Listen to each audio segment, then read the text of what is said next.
ഇത് നമ്മള് ഒരു കേക്കിന്റെ റെസിപ്പിയായിട്ട് ചെയ്യാൻ വേണ്ടിയിട്ട് പോകുന്നത്. അപ്പൊ നമ്മള് കേക്കിന്റെ റെസിപ്പികളൊക്കെ ചെയ്തിട്ട് കുറച്ച് നാളായിട്ടുണ്ട്. അപ്പൊ നമ്മൾ റെഡിയാക്കിയിട്ട് എടുക്കുന്ന കേക്ക് ഭയങ്കര സിമ്പിൾ ആയിട്ട് റെഡിയാക്കിയിട്ട് എടുക്കുന്ന ഒരു കേക്കാണ്. ഈ കേക്കിലേക്ക് നമുക്ക് സാധാരണ നമ്മൾ കേക്കൊക്കെ ഉണ്ടാക്കുമ്പോൾ ഒന്നല്ലെങ്കിൽ ബേക്കിംഗ് പൗഡർ അല്ലെങ്കിൽ ബേക്കിംഗ് സോഡയൊക്കെ ചേർത്തിട്ടുള്ള കേക്ക് റെഡിയാക്കിയിട്ട് എടുക്കുന്നത്. ഇതിലേക്ക് നമുക്ക് ബേക്കിംഗ് പൗഡർ, ബേക്കിംഗ് സോഡ, അതേപോലെ തന്നെ ഓയിലും വേണ്ട, ബട്ടറും വേണ്ട, ഒന്നും ഇല്ലാണ്ട് ആകെ കൂടി നമുക്ക് 3 കൂട്ടം സാധനങ്ങളാണ് നമുക്ക് മെയിനായിട്ട് വേണ്ടത്. നമുക്ക് മുട്ടയും വേണം, കുറച്ച് മൈദപ്പൊടിയും വേണം, കുറച്ച് പഞ്ചസാരയും വേണം. ഇത്രയ്ക്ക് സാധനങ്ങൾ വെച്ച് പിന്നെ കുറച്ച് വിനീഗർ. അപ്പോൾ ഇത്രയ്ക്ക് സാധനങ്ങൾ വെച്ചിട്ടാണ് നമ്മൾ ഈ കേക്ക് റെഡിയാക്കിയിട്ട് എടുക്കാൻ വേണ്ടിയിട്ട് പോകുന്നത്. ഓനൊന്നും ഇല്ലാണ്ട് തന്നെ അടുപ്പത്ത് വെച്ചിട്ട് നമുക്ക് റെഡിയാക്കിയിട്ട് എടുക്കാം. അപ്പോൾ നിങ്ങൾ ട്രൈ ചെയ്ത് നോക്കാൻ വേണ്ടിയിട്ട് മറക്കരുത്. പിന്നെ ഞാൻ ആ പറയുന്ന പോലെയൊക്കെ നിങ്ങൾ ചെയ്യണം കേട്ടോ. അപ്പോഴായിരിക്കും ആ കേക്ക് ഞാൻ ആ പറയുന്ന പോലെ അത്രയ്ക്ക് നല്ല സോഫ്റ്റ് ആയിട്ടുള്ള കേക്കായിട്ട് കിട്ടാം. അപ്പോൾ നിങ്ങൾ ട്രൈ ചെയ്ത് നോക്കിയിട്ട് ഫീഡ്ബാക്ക് പറയാൻ വേണ്ടിയിട്ട് മറക്കരുത്. പിന്നെ നമ്മൾ മിയ കിച്ചണിൽ ലാസ്റ്റ് നമ്മൾ അപ്ലോഡ് ചെയ്തിട്ടുണ്ടായിരുന്നത് പുറത്ത് പുതിയൊരു അടുപ്പാക്കി ഉണ്ടാക്കിയിട്ട് നമ്മളൊരു ഗാർലിക് റൈസും പിന്നെ ഒരു പൊട്ടറ്റോ പെപ്പർ ഫ്രൈ, ഉരുളക്കിഴങ്ങ് കുരുമുളകൊക്കെ ചതച്ചിട്ടിട്ടുള്ള ഒരു ഉരുളക്കിഴങ്ങ് ഫ്രൈയും കൂടിയിട്ടാണ് ചെയ്തിട്ടുണ്ടായത്. അത് നിങ്ങൾ ഇന്നലെ അപ്ലോഡ് ചെയ്തത്. നിങ്ങൾ കുറച്ച് പേരൊക്കെ ട്രൈ ചെയ്ത് നോക്കിയിട്ട് നല്ല ടേസ്റ്റ് ഉണ്ടായിരുന്നു പറഞ്ഞാൽ. അപ്പോൾ നിങ്ങൾ ആ വീഡിയോ കാണാത്തതുണ്ടെന്ന് വെച്ചാൽ ആ വീഡിയോ കൂടിയിട്ട് കാണാൻ വേണ്ടിയിട്ട് മറക്കരുത് കേട്ടോ. പിന്നെ നിങ്ങളെല്ലാവരും സുഖമായിട്ടിരിക്കുന്നത് വിചാരിക്കണം. ഇവിടെ ഞങ്ങളെല്ലാവരും സുഖമായിട്ടിരിക്കണം. ഇവിടെ ഇപ്പോൾ കൊറോണയൊന്നും ഇപ്പോൾ അങ്ങനെ അധികം കേൾക്കണമെന്നില്ല. എനിക്ക് വേണം നാട്ടിലൊക്കെ എന്നാലും ഇപ്പോൾ നന്നായിട്ട് കുറഞ്ഞിട്ടുണ്ടല്ലോ. അപ്പോൾ ഇങ്ങനെ കുറയാന്ന് വെച്ചിട്ടുണ്ടെങ്കിൽ ഡിസംബറിൽ നാട്ടിൽ വരാൻ വേണ്ടിയിട്ട് പറ്റുമെന്ന് വിചാരിക്കണം. വേറെ പ്രത്യേകിച്ച് വിശേഷങ്ങളൊന്നുമില്ല. അപ്പോൾ നമുക്ക് നമ്മുടെ കേക്ക് നമുക്ക് റെഡിയാക്കിയിട്ട് എടുക്കാം. അവയെ നമുക്ക് നമ്മുടെ കേക്കിൻ്റെ മിക്സിങ് റെഡിയാക്കാൻ വേണ്ടിയിട്ട് തുടങ്ങാം. അപ്പോൾ ഇതിലേക്ക് വേണ്ട സാധനങ്ങൾ എന്തൊക്കെയാണെന്നുള്ളത് ഞാൻ ഫസ്റ്റ് പറയാം. അപ്പോൾ ഞാനിവിടെ 4 മുട്ട എടുത്തിട്ടുണ്ട്. 2 മുട്ടയും കൂടി ഇട്ടിട്ട് ഈ മുട്ടയുടെ മഞ്ഞയും വെള്ളയും നമ്മൾ സെപ്പറേറ്റ് ആയിട്ട് മാറ്റി വയ്ക്കണം. എന്നിട്ട് മുട്ടയുടെ മഞ്ഞയിലേക്ക് നമ്മൾ 6 ടേബിൾ സ്പൂൺ മൈദപ്പൊടിയും 6 ടേബിൾ സ്പൂൺ പാലും, ഇത് 3ഉം കൂടിയിട്ട് മുട്ടയുടെ മഞ്ഞയും പിന്നെ 2ഉം 6 ടേബിൾ സ്പൂൺ ചേർത്തിട്ട് ഇത് 3ഉം കൂടിയിട്ട് നമ്മൾ നന്നായിട്ട് മിക്സ് ചെയ്തിട്ട് നീക്കി വയ്ക്കണം. പിന്നെ അത് കഴിഞ്ഞിട്ട് മുട്ടയുടെ വെള്ള എടുക്കുക. മുട്ടയുടെ വെള്ളയിലേക്ക് 2 ടീസ്പൂൺ വിനീഗർ, ടേബിൾ സ്പൂൺ അല്ല 2 ടീസ്പൂൺ വിനീഗറിന് പകരം വേണമെന്ന് വെച്ചിട്ടുണ്ടെങ്കിൽ നാരങ്ങനീര് ചേർക്കുക. ഞാനിവിടെ വിനീഗറാണ് ചേർക്കുന്നത്. നാരങ്ങനീരാണ് ചേർക്കണമെന്ന് വെച്ചിട്ടുണ്ടെങ്കിൽ ഒന്ന് അരിപ്പയിൽ അരിച്ചിട്ട് അതിൻ്റെ ആ ഒട്ടും നാരങ്ങയുടെ ഇതുണ്ടല്ലോ അല്ലി ഒട്ടും വരാണ്ട് അരിച്ചിട്ട് വേണം ചേർക്കാൻ വേണ്ടിയിട്ട്. അപ്പോൾ 2 ടീസ്പൂൺ വിനീഗർ അല്ലെങ്കിൽ നാരങ്ങനീര്, പിന്നെ 6 ടേബിൾ സ്പൂൺ പൊടിച്ചെടുത്തേക്കണം പഞ്ചസാര. പഞ്ചസാര ഒറ്റയടിക്ക് ചേർക്കരുത്, കുറേശ്ശെ ചേർക്കണം. എന്നിട്ട് ഇത് നമ്മൾ ഒരു ബീറ്റർ വെച്ചിട്ട് നന്നായിട്ട് ബീറ്റ് ചെയ്ത് നല്ല ഫ്ലഫി ആക്കിയിട്ട് എടുക്കണം. എന്നിട്ട് ഇത് 2ഉം കൂടിയിട്ട് നമ്മൾ ആ മുട്ടയുടെ മഞ്ഞ റെഡിയാക്കിയിട്ട് വെച്ചില്ലേ അതും ഈ മുട്ടയുടെ ഈ വെള്ളം റെഡിയാക്കിയിട്ട് വെച്ചില്ലേ ഇത് 2ഉം കൂടിയിട്ട് നമ്മൾ മിക്സ് ചെയ്യും. പിന്നെ ആ മുട്ടയുടെ ഒരു ടേസ്റ്റ് ചിലപ്പോൾ നിങ്ങൾക്ക് ചിലർക്ക് ഇഷ്ടമുണ്ടാവില്ല. അപ്പോൾ നിങ്ങൾക്ക് വേണമെന്ന് വെച്ചിട്ടുണ്ടെങ്കിൽ ഇന്നല്ലെങ്കിൽ നിങ്ങൾക്ക് ടേസ്റ്റിനനുസരിച്ചിട്ട് വാനില എസൻസ് ചേർക്കുക. 1 ടേബിൾ സ്പൂൺ വാനില എസൻസ് ചേർക്കുക. അല്ലെങ്കിൽ ഞാനിവിടെ ചേർക്കുന്നത് ഓറഞ്ചിൻ്റെ തൊണ്ടാണ് ചേർക്കുന്നത്. എനിക്ക് ഓറഞ്ചിൻ്റെ ഫ്ലേവറാണ് കൂടുതൽ ഇഷ്ടം. അപ്പോൾ ഓറഞ്ചിൻ്റെ തൊണ്ട് ഗ്രേറ്റ് ചെയ്തിട്ട് ചേർക്കുക. അല്ലെങ്കിൽ നിങ്ങൾക്ക് നാരങ്ങ, ചെറുനാരങ്ങ വേണമെന്ന് വെച്ചിട്ടുണ്ടെങ്കിൽ ചെറുനാരങ്ങയുടെ ആ പുറത്ത് ആ തൊണ്ടുണ്ടല്ലോ അത് ഗ്രേറ്റ് ചെയ്തിട്ട് ചേർക്കുക. നാരങ്ങയുടെ തൊണ്ടാണ് ഗ്രേറ്റ് ചെയ്തിട്ട് ചേർക്കണമെന്ന് വെച്ചിട്ടുണ്ടെങ്കിൽ ആ മുകളിൽ കട്ടിയുള്ളത് മാത്രമേ ചേർക്കാൻ വേണ്ടിയിട്ട് പാടുള്ളൂ. ഉള്ളിലേക്കാണ്ട് പോയി കഴിഞ്ഞിട്ടുണ്ടെന്ന് വെച്ചിട്ടുണ്ടെങ്കിൽ ആ നാരങ്ങയുടെ ആ മഞ്ഞ കളർ കണ്ട് കഴിഞ്ഞ് കഴിഞ്ഞിട്ട് ഒരു വെള്ള ഇത് വരില്ലേ, അത് ചേർക്കരുതിട്ട്. അത് ചേർത്തിട്ടുണ്ടെന്ന് വെച്ചിട്ടുണ്ടെങ്കിൽ കൈപ്രസം വരും. അപ്പോൾ അത് നിങ്ങളുടെ ടേസ്റ്റിനനുസരിച്ചിട്ട് നിങ്ങൾക്ക് ചേർത്ത് കൊടുക്കുക. അതിന് കൃത്യം ഒരു അളവൊന്നും പറയില്ല. അപ്പോൾ ഞാനിവിടെ ഒരു ഓറഞ്ച് എടുത്തിട്ടുണ്ട്. ഈ ഓറഞ്ച് ഞാൻ ഫുള്ളായിട്ട് ചേർക്കുന്നുണ്ട് ഗ്രേറ്റ് ചെയ്തിട്ട് എടുക്കുമ്പോൾ നമുക്ക് ഒരുപാടൊന്നും കിട്ടുമെന്നില്ല. അപ്പോൾ അതിപ്പോൾ ഒരു ഇച്ചിരി കൂടിയാലും കുറഞ്ഞാലും കുഴപ്പമൊന്നുമില്ല. അപ്പോൾ നമുക്ക് ഫസ്റ്റ് നമ്മുടെ മുട്ട നമുക്ക് വെള്ളയും മഞ്ഞയും നമുക്ക് തിരിച്ചു വയ്ക്കാം.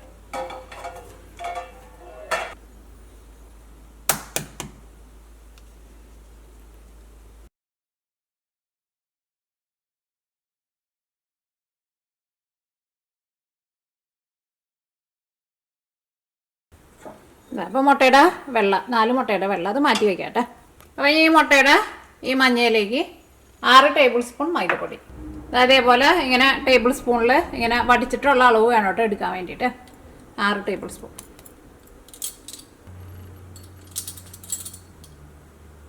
അതെപ്പോഴും അളവ് എടുക്കുമ്പോൾ എല്ലാ സാധനങ്ങളും ഇങ്ങനെ വടിച്ചിട്ടുള്ള അളവ് എടുക്കുക, പ്രത്യേകിച്ച് നമ്മൾ കേക്കൊക്കെ ഉണ്ടാക്കുമ്പോൾ. ഇതിലേക്ക് നമ്മൾ ബേക്കിംഗ് പൗഡർ, ബേക്കിംഗ് സോഡ ഒന്നും ചേർക്കേണ്ട ആവശ്യമില്ല കേട്ടോ. ഒരു നുള്ള ഉപ്പും കൂടിയിട്ട് ചേർക്കാം. ഇതേപോലെ അരിച്ചിട്ട് വേണം കേട്ടോ ചേർക്കാൻ വേണ്ടിയിട്ട്. മൈദപ്പൊടിയൊക്കെ എടുക്കുമ്പോൾ തോന്നിയ പോലെ എടുത്തിടരുത് കേട്ടോ. കറക്റ്റ് നമുക്ക് ഇത്രയ്ക്ക് ആവശ്യമുള്ളൂ. ഇതിലേക്ക് 6 ടേബിൾ സ്പൂൺ പാൽ. അതിപ്പോൾ കാച്ചിയ പാല കാച്ചാത്ത പാല എന്ത് പാലായിരുന്നാലും കുഴപ്പമില്ല. പാല് ചൂടോട് കൂടിയിട്ട് ചേർക്കരുത്. ഇതിലേക്കുള്ള സാധനങ്ങൾ 3 കൂട്ടം നമ്മൾ ചേർത്തു. ഇനി ഇത് 3 കൂടിയിട്ട് നന്നായിട്ടൊന്ന് മിക്സ് ചെയ്യാം.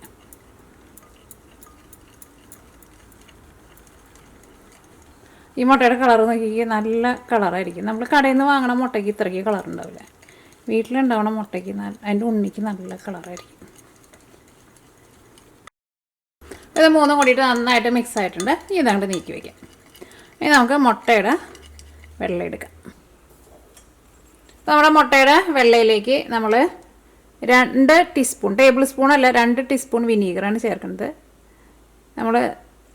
നിങ്ങളിതൊക്കെ ചേർക്കാൻ പോണതിന് മുമ്പ് ഇതേപോലെ ഇങ്ങനെ സെപ്പറേറ്റ് വേറൊരു പാത്രത്തിൽ റെഡി ആക്കിയിട്ട് വെച്ചിട്ടോ. അല്ലെങ്കിൽ ഇതേപോലെ ഇങ്ങനെ വെച്ചിട്ട് ചിലപ്പോൾ കുപ്പിയപ്പാടി വിനീഗറാക്കി ചിലപ്പോൾ അത് കമത്തുമ്പോൾ കൂടുതലൊക്കെ വീഴും കേട്ടോ. 1, 2 വിനീഗറാണ് എപ്പോഴും നല്ലത്. വിനീഗറും ഇല്ലയെന്ന് വെച്ചിട്ടുണ്ടെങ്കിൽ നാരങ്ങനീര് സെയിം അളവിൽ തന്നെ ചേർക്കുക. അടുത്ത് 6 ടേബിൾ സ്പൂൺ പഞ്ചസാര, പൊടിച്ചെടുത്താണ് പഞ്ചസാര നിങ്ങൾ റെഡി ആക്കിയിട്ട് വയ്ക്കുക. നിങ്ങൾ ഒറ്റ അടിക്ക് പഞ്ചസാര ഫുള്ളായിട്ട് ചേർക്കരുത്.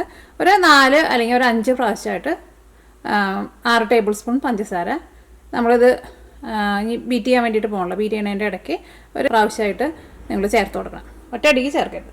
അപ്പോൾ ഈ മുട്ടയുടെ വെള്ളം ഞാനിവിടെ ഇലക്ട്രിക് ബീറ്റർ വെച്ചിട്ടാണ് ബീറ്റ് ചെയ്യാൻ വേണ്ടിയിട്ട് പോകുന്നത്. ഇലക്ട്രിക് ബീറ്റർ ഉണ്ടെന്ന് വെച്ചിട്ടുണ്ടെങ്കിൽ ഇലക്ട്രിക് ബീറ്റർ വെച്ചിട്ട് തന്നെ ചെയ്യുക.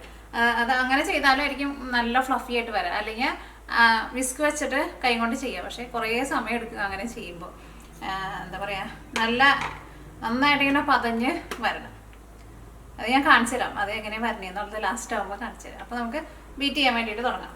അപ്പോൾ പഞ്ചസാര ഫസ്റ്റ് ഞാൻ പറഞ്ഞ പോലെ കുറേശ്ശെ ചേർത്ത് കൊടുക്കാം.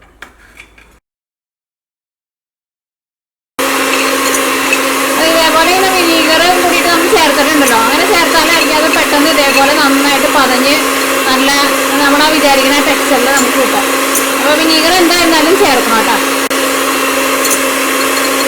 ഇത് എന്ത് പെട്ടെന്ന് ഇപ്പോൾ പതഞ്ഞെന്ന് നോക്കിക്കേ.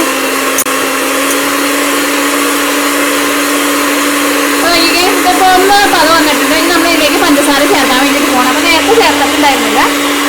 കുറേശ്ശെ ചേർക്കാം. ഞാനിപ്പോൾ ഒരു 1.5 ടേബിൾ സ്പൂൺ പഞ്ചസാരയാണ് ചേർത്തത്. ഇതിൻ്റെ ബബിൾസൊക്കെ പോയിട്ട് ഇത് നോക്കിയിട്ട് നല്ലൊരു പത പോലെ വന്നിട്ടുണ്ട്. അപ്പോൾ ഞാനിനി ഇതിലേക്ക് കുറച്ചുകൂടി പഞ്ചസാര ചേർക്കണം. ഞാൻ ഇതിലേക്ക് 3 ടേബിൾ സ്പൂൺ പഞ്ചസാര ചേർക്കണം. ഇനി നമുക്ക് 2 പ്രാവശ്യം കൂടി ആയിട്ട് ചേർക്കാം.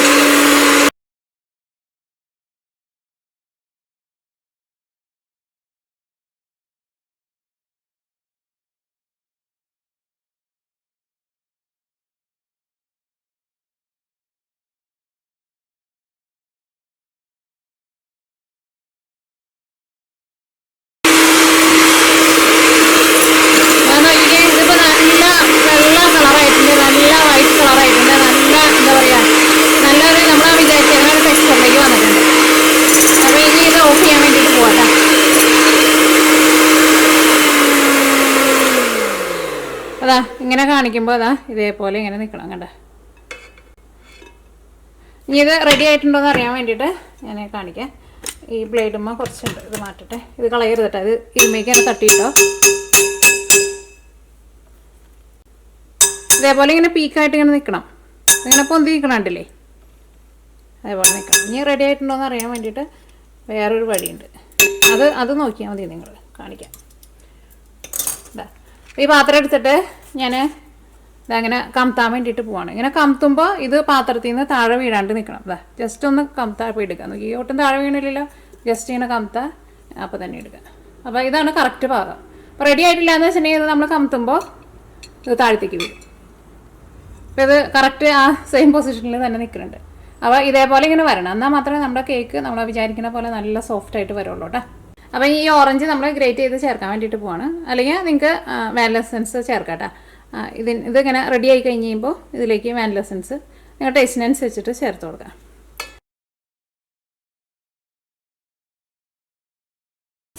ഇതിൻ്റെ പിന്നെ ഈ തൊലിക്കാന്ന് വെച്ചിട്ടുണ്ടെങ്കിൽ അതിൻ്റെ അടിയിലേക്ക് പോയാലും ഒട്ടും കൈപ്രസം വരില്ല. പക്ഷേ ചില ഓറഞ്ചിനൊക്കെ ഭയങ്കര കൈപ്രസം ഉണ്ടാവും. അതേപോലെ തന്നെ ചെറുനാരങ്ങയ്ക്കായിരുന്നാലും അതിൻ്റെ പുറത്ത് ആ കട്ടി കൂടിയത് മാത്രമേ എടുക്കാൻ പാടുള്ളൂ. ഉള്ളിലേക്ക് പോയിട്ടുണ്ടെന്ന് വെച്ചിട്ടുണ്ടെങ്കിൽ ചെറുനാരങ്ങയ്ക്ക് ഇങ്ങനെ ഇവിടെ എത്തുമ്പോൾ നല്ല വെള്ള കളർ ഉണ്ടാവും. അത് ചേർക്കരുതിട്ട് അതിന് ഭയങ്കര കൈപ്രസമായിരിക്കും. ഇതിലേക്ക് മുട്ടയുടെ മഞ്ഞ നമ്മൾ റെഡി ആക്കിയിട്ട് വെച്ചിട്ടില്ലേ, അത് കുറേശ്ശെ ചേർത്തിട്ട് വേണം മിക്സ് ചെയ്യാൻ വേണ്ടിയിട്ട്. അപ്പോൾ നിങ്ങളുടെ അടുത്ത് ഇതേപോലെ ഒരു സ്പാച്ചില ഉണ്ടെന്ന് വെച്ചിട്ടുണ്ടെങ്കിൽ ഒരു സ്പാച്ചില എടുക്കുക. ഫസ്റ്റ് നമുക്ക് ഈ ഓറഞ്ചിൻ്റെ തൊലി അങ്ങോട്ട് മിക്സ് ചെയ്യാം. പിന്നെ അത് മിക്സ് ചെയ്യുമ്പോഴായിരുന്നാലും ഒരു സൈഡിലേക്ക് മാത്രം മിക്സ് ചെയ്യുക. പതുക്കെ ഇതേപോലെ ഇങ്ങനെ ഫോൾഡ് ചെയ്തെടുക്കാന്ന് പറയില്ല, അതേപോലെ ചെയ്തിട്ടെടുക്കാൻ. ഇത് ഭയങ്കര സോഫ്റ്റ് ആയിട്ടിരിക്കുന്നത്. നമുക്ക് തോന്നണ പോലെ അങ്ങോട്ടും ഇങ്ങോട്ടൊക്കെ ഇട്ട് ചെയ്തിട്ടുണ്ടെന്ന് വെച്ചിട്ടുണ്ടെങ്കിൽ നമ്മുടെ കേക്കിൻ്റെ സോഫ്റ്റ്നെസ് പോകും. കാരണം ഇത് ഇതേപോലെ തന്നെ നല്ല ഫ്ലഫി ആയിട്ട് ഇരിക്കണം. നമ്മുടെ കേക്കിൻ്റെ മിക്സിങ് റെഡി ആയി കഴിഞ്ഞ് കഴിയുമ്പോൾ നമ്മുടെ ഈ മിക്സിങ് നമ്മൾ ഒറ്റയടിക്ക് ചേർക്കേണ്ടിട്ട് നമ്മൾ പഞ്ചസാര ചേർത്ത പോലെ തന്നെ ഫസ്റ്റ് കുറച്ച് ചേർക്കുക. കാരണം ഇത് ഭയങ്കര ഫോഴ്സിൽ അങ്ങോട്ട് ഫുള്ളായിട്ട് വന്ന് വീഴാന്ന് വെച്ചിട്ടുണ്ടെങ്കിൽ നമ്മൾ ഇത് ഭയങ്കര ഫ്ലഫി ആയിട്ട് ഇരിക്കുന്നതാണല്ലോ ഈ മുട്ടയുടെ വെള്ളം, അത് അങ്ങോട്ട് താഴ്ത്തിക്കാണ്ടിരുന്ന് പോകും. അപ്പോൾ ഇതേപോലെ കുറേശ്ശെ ചേർത്തിട്ട് മിക്സ് ചെയ്യുക. ഒരുപാട് ഇങ്ങനെ ഭയങ്കര സ്പീഡിൽ ചെയ്യണ്ട കേട്ടോ.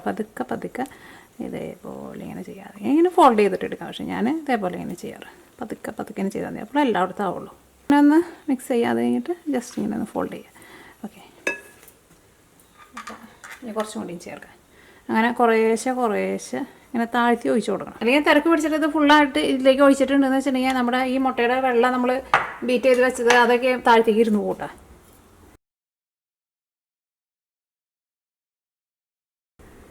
ചിലപ്പോൾ ഫോൾഡ് ചെയ്താലും ചിലപ്പോൾ അത് ഫുള്ളായിട്ട് ഇതിൻ്റെ കൂടെ അങ്ങോട്ട് മിക്സ് ആവില്ല. അപ്പോൾ ഞാൻ ഇതേപോലെ പതുക്കെ അങ്ങോട്ട് മിക്സ് ചെയ്ത് കൊടുക്കും. അത് ഒരേ സൈഡിലേക്ക് തന്നെ പോകണോട്ടെ, അങ്ങോട്ടും ഇങ്ങോട്ടൊന്നും കാണിക്കരുത്. അപ്പോൾ നമ്മുടെ കേക്കിൻ്റെ മിക്സിങ് റെഡി ആയിട്ടുണ്ട്, ഇരിക്കുന്നുണ്ട്. ഇത് സോഫ്റ്റായിട്ട് ഇരിക്കുന്നത് നോക്കി. അപ്പോൾ ഈ കേക്ക് ബേക്ക് ചെയ്യാൻ വേണ്ടിയിട്ട് ഞാനിവിടെ ഇതേപോലെ ഇത്രയ്ക്ക് വലിപ്പമുള്ള, ഇത് ഒരുപാട് വലിപ്പമുള്ള പാത്രമല്ല കേട്ടോ, ഇതൊരു നോൺ സ്റ്റിക്കിൻ്റെ ഒരു പാത്രമാണ്. അപ്പോൾ എടുക്കുമ്പോൾ ഇതേപോലെ ഇങ്ങനെ ഒരു ഒതുക്കമുള്ള പാത്രം എടുക്കണം കേട്ടോ, എന്നാലായിരിക്കും നമ്മുടെ കേക്കിന് അതനുസരിച്ചിട്ടുള്ള ഹൈറ്റ് ഉണ്ടാവുക. ഇതിപ്പോൾ ഇതിൻ്റെ ഇഞ്ച് എത്രയെന്നുള്ളത് എനിക്ക് അത്രയ്ക്ക് അറിയില്ല കേട്ടോ. ഇങ്ങനെ നോക്കുമ്പോൾ എൻ്റെ ഒരു വിരലിൻ്റെ ഒരു കൈയുടെ ഈ തണ്ടവിരൽ വെച്ചിട്ടുണ്ടെങ്കിൽ ചൂണ്ടാണി വിരൽ വെച്ചിട്ടുണ്ടെങ്കിൽ മുട്ടണ അത്രയ്ക്ക്. എൻ്റെ പിന്നെ കൈ കുറച്ച് വലിയ കൈ കേട്ടോ. അപ്പോൾ ഏകദേശം അളവിൽ നിങ്ങൾ എടുക്കുക. ഉള്ളിലേക്ക് നമുക്ക് കുറച്ച് ബട്ടറോ ഓയിലോ എന്തെങ്കിലും ജസ്റ്റ് ഒന്ന് തൂത്ത് കൊടുക്കുക ഈ സൈഡിലേക്ക്. നമ്മുടെ കേക്കിൻ്റെ മിക്സിങ് നമ്മൾ ഇതിലേക്ക് ഒഴിക്കാൻ വേണ്ടിയിട്ട് പോവാം.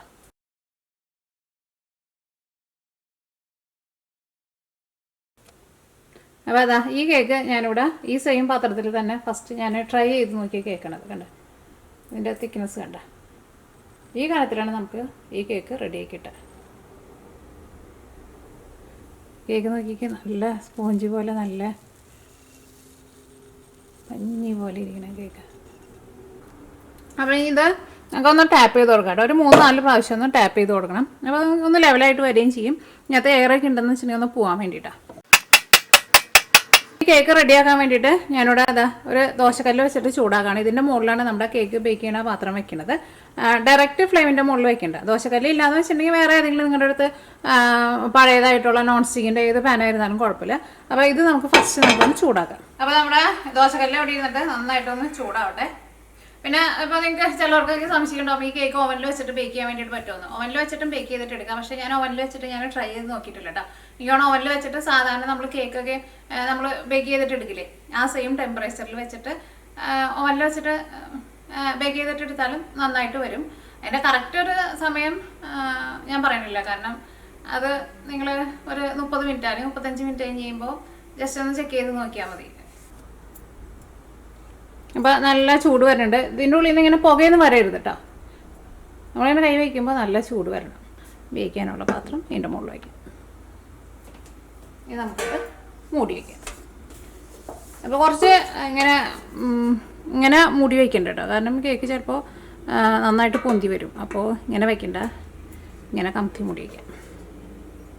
അങ്ങനെ മൂടി വയ്ക്കുമ്പോൾ പ്രത്യേകം ശ്രദ്ധിക്കണം കേട്ടോ. ഇങ്ങനെ വെച്ചാൽ മതി. അപ്പോൾ കേക്ക് റെഡി ആയിട്ട് വരാൻ വേണ്ടിയിട്ട് 1 മണിക്കൂർ അല്ലെങ്കിൽ 1.25 മണിക്കൂർ എടുക്കും. അപ്പോൾ ഞാൻ തീ കുറച്ച് വെക്കാൻ വേണ്ടിയിട്ട് പോവാണ്. നോക്കിക്ക് ഇത്രയ്ക്കും വേണ്ട, ഇത്രയ്ക്ക് തീ ആവശ്യമുള്ളൂ. വേണ്ട. അപ്പോൾ നമ്മൾ കേക്ക് റെഡിയാക്കാൻ വേണ്ടിയിട്ട് വെച്ചിട്ട് ഇപ്പോൾ 1 മണിക്കൂറായിട്ടുണ്ട്. അപ്പോൾ നിങ്ങളൊരു 45 മിനിറ്റ് കഴിഞ്ഞ് കഴിയുമ്പോൾ നിങ്ങളൊന്ന് തുറന്ന് നോക്കിക്കോട്ടെ. ഇപ്പം നോക്കി ഞാൻ ഈ മൂടി തുറക്കുമ്പോഴായിരുന്നാലും ഈ മൂടിക്ക് അങ്ങനെ നമ്മുടെ കൈ കൊണ്ട് പിടിക്കാൻ പറ്റുന്ന ഒരു ചൂടുള്ളൂ. തീ ഭയങ്കരമായിട്ട് കൂട്ടി വയ്ക്കരുത് കേട്ടോ. തീ ഭയങ്കരമായിട്ട് കൂട്ടി വെച്ചിട്ടുണ്ടെന്ന് വെച്ചിട്ടുണ്ടെങ്കിൽ നമ്മുടെ കേക്ക് കരിഞ്ഞു. വെന്തുണ്ടോയെന്ന് അറിയാൻ വേണ്ടിയിട്ട് ഇതാ കൈ വെച്ചിട്ട് അങ്ങനെ ഒന്ന് തൊട്ട് നോക്കാം എല്ലാ സൈഡും. അപ്പോൾ നമ്മുടെ കൈമ അതാ നോക്കി പൊട്ടും പിടിക്കുന്നില്ല. അപ്പോൾ നമ്മുടെ കേക്ക് റെഡി ആയിട്ടുണ്ട്. ഈ കേക്ക് നമുക്കൊരു വേറൊരു പാത്രത്തിലേക്ക് പകർത്താം. ഈ സൈഡിലേക്ക് ആയിരുന്നാലും എന്താ ഇങ്ങനെ വിട്ടു പോന്നിട്ടുണ്ട് കേട്ടോ. കേക്ക് നോക്കിക്കേ, നല്ല സ്പോഞ്ച് പോലെ ഇരിക്കണ കേക്കാണ്. ഈ കേക്ക് ഇരുന്നിട്ടൊന്ന് ചൂടാറട്ടെ. ഒന്ന് ചൂടാറി കഴിയുമ്പോൾ കേക്ക് നമുക്ക് കട്ട് ചെയ്യാം. കണ്ടോ?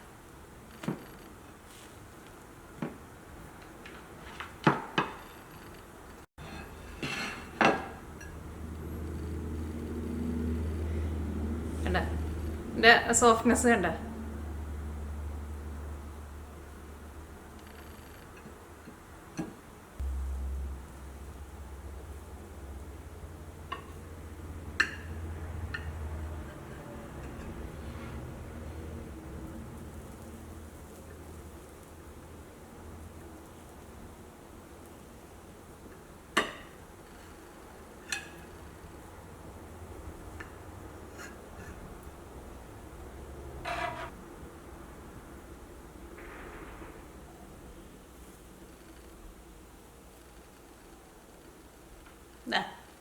നമ്മുടെ കേക്ക് നോക്കിക്കേ,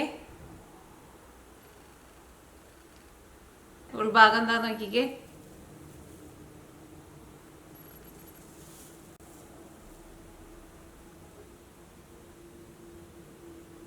നല്ല സോഫ്റ്റായിട്ട് നല്ല പഞ്ഞി പോലെ ഇരിക്കും.